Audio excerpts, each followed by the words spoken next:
उसने अथक परिश्रम करके एक कैलेंडर तैयार किया है और आप जानना चाहेंगे वो कैलेंडर क्या है। 365 दिन में किस किस दिन कौन सा बंदा देश के लिए शहीद हुआ है उसकी पूरी जानकारी तारीखों के साथ है। वो कैलेंडर हम लोगों तक उपलब्ध हुआ है और शुभ समाचार यह है कि उसने कहा है कि 2026 में हम बाबू जगत सिंह को भी उसमें शामिल करेंगे और जगह देंगे।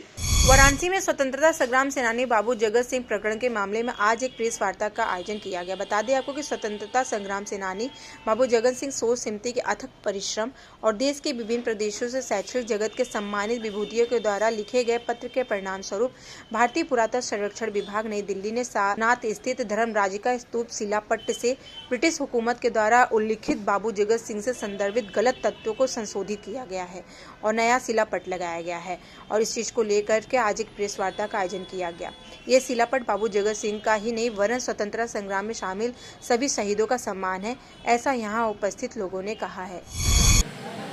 एक तो ये लिखा हुआ था कि Babu Jagat Singh was a Diwan of Raya Chet Singh, जबकि वो दीवान नहीं थे, परिवार के सदस्य थे और चेत सिंह के बड़े भाई थे, चचेरे। और ये जनरेशन चार्ट लगा है, उससे भी आप देख सकते हैं। दूसरा ये था कि उन्होंने सारनाथ को विध्वंस कर दिया। ये बिल्कुल बात सही है कि अज्ञानतावश, चूँकि वो काशीराज परिवार के एक प्रतिनिधि सदस्य थे, जो बड़ा होता है राया होता है, जो छोटा भाई है वो मान लीजिए जमींदार होता है। तो शिवपुर परगना उनके अधीन आता था। उस अधीन परगना में जब जगतगंज का निर्माण हो रहा था तो कोई निर्माण सामग्री की आवश्यकता हुई होगी, तो जो भी कर्मचारी होंगे, कारिंदे होंगे, उन्होंने बताया था कि भाई एक ऐसा पत्थर एंड ईंट वहाँ पड़ी हुई है, जंगल था सारनाथ। तो वहाँ से उत्खनन हुआ और धर्मराजिका स्तूप 6 फीट ऊपर जब ये उनको रेलिक्स मिली, स्टोन बॉक्स के अंदर रखी हुई ग्रीन मार्बल पत्थर की, अब वो पन्ना की थी या किसकी थी, उसके अंदर मौन अस्थि कलश थे, जेवरात थे, सारी चीज़ें थीं, बहुत से रूबी थे, हीरा मोती थे। ये सारी चीज़ों को तो वो समझ गए कि वो ये नहीं जानते थे कि बुद्ध का है किसका है, लेकिन वो ये समझ गए कि ये किसी की समाधि स्थल है। तो उन्होंने उसको गंगा में विसर्जित किया और 1794 में एशियाटिक सोसाइटी के 5th volume till 9th volume में लिखा हुआ है कि धर्मराजिका स्तूप से ये सब सामान थ्रू डंकन जाके वहाँ जमा हुआ। 11वीं वॉल्यूम में वो लिख रहे हैं एशियाटिक सोसाइटी कि वो ग्रीन मार्बल का पत्थर, कास्केट और जेवरात सब गायब हैं। कहाँ गायब हुए ये एशियाटिक सोसाइटी को भी नहीं मालूम। तो ये तथ्य था और उन्होंने जैसे ही ये चीज़ जानी, एज अ ज़मींदार होते हुए, एज अ राज प्रतिनिधि होते हुए, उसको उन्होंने जगत सिंह स्तूप नाम दे के पूरे सारनाथ क्षेत्र को संरक्षित किया। और उसके बाद अंग्रेज़ों ने उसका दोहन किया है। मैं खुलेआम कह रहा हूँ कि दोहन किया है और अंग्रेज़ों ने गलत तथ्यों को भारत के ऊपर लादा, क्योंकि उनको कोई आर्कोलॉजी से कम मतलब था। उनको माल क्या मिल रहा है, सोना क्या मिल रहा है, हीरा मिल रहा है, चांदी मिल रहा है। इससे ASI को मैं हृदय से धन्यवाद देता हूँ।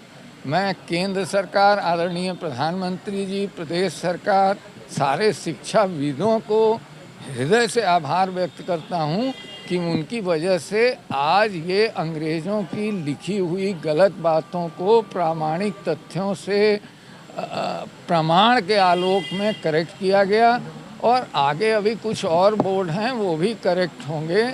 और इसके बाद हम लोगों का प्रयास होगा कि जो ग्रीन मंजूषा गायब किए हैं ये अंग्रेज, उसको विश्व के किस म्यूज़ियम में इन्होंने बेचा है उसको खोजा जाए और भारत सरकार से अनुरोध किया जाए कि वो ग्रीन मंजूषा जो ग्रीन कास्केट था बलुआ पत्थर का, तो मान लीजिए वहाँ रखा है, जैसा बताते हैं कि नेशनल म्यूज़ियम में है। मैं उसको भी कहूँगा कि उसको सारनाथ के म्यूज़ियम में ला के रखा जाए, क्योंकि यहाँ आर्कोलॉजी भी है और यहाँ म्यूज़ियम भी है। और उसके बाद बड़ा प्रयास ये होगा कि वो ग्रीन मंजूषा खोजें कि ये सेल कहाँ किए हैं, क्योंकि बहुत सी चीज़ें इन्होंने सेल की है। बुद्ध जी के दांत भी इन्होंने 9 जगह पे सेल किए हैं ब्रिटिशर्स ने। माम्यार को दिया है, थाईलैंड के राजा को गिफ्ट किया है, श्रीलंका में भी गिफ्ट किया है। तो ये देश की अमानत है, देश को वापस आना चाहिए। ये भारत सरकार से ही मांग करते हैं। मैं मांग क्या करता हूँ, मैं निवेदन करता हूँ, और हम लोग भी पता करेंगे कि वो कहाँ है, क्योंकि ये तो सेल किए हैं उसको। अब सेल करके वो ब्रिटिश म्यूज़ियम में रखा है कि वो बर्लिन में रखा है कि अमेरिका में रखा है, ये तो थोड़ा सा शोध का विषय है और इसमें जारी है। अभी भी हम लोगों का शोध चल रहा है। अभी बाबू जगत सिंह का वो हुलिया तक नहीं मिल पा रहा है, जो कि 31 अगस्त 1799 को कलकत्ता में फोर्ट विलियम में उनको कैद किया गया। तो उस समय फोटोग्राफ नहीं होता था, कोई हैंड स्केच और कैदी का हुलिया लिखा जाता था। तो वो हुलिया वाला रजिस्टर भी नहीं मिल रहा है। हम लोग प्रयासरत हैं, जैसे ही वो मिल जाएगा हम उनकी तस्वीर भी बनाने में सक्षम होंगे।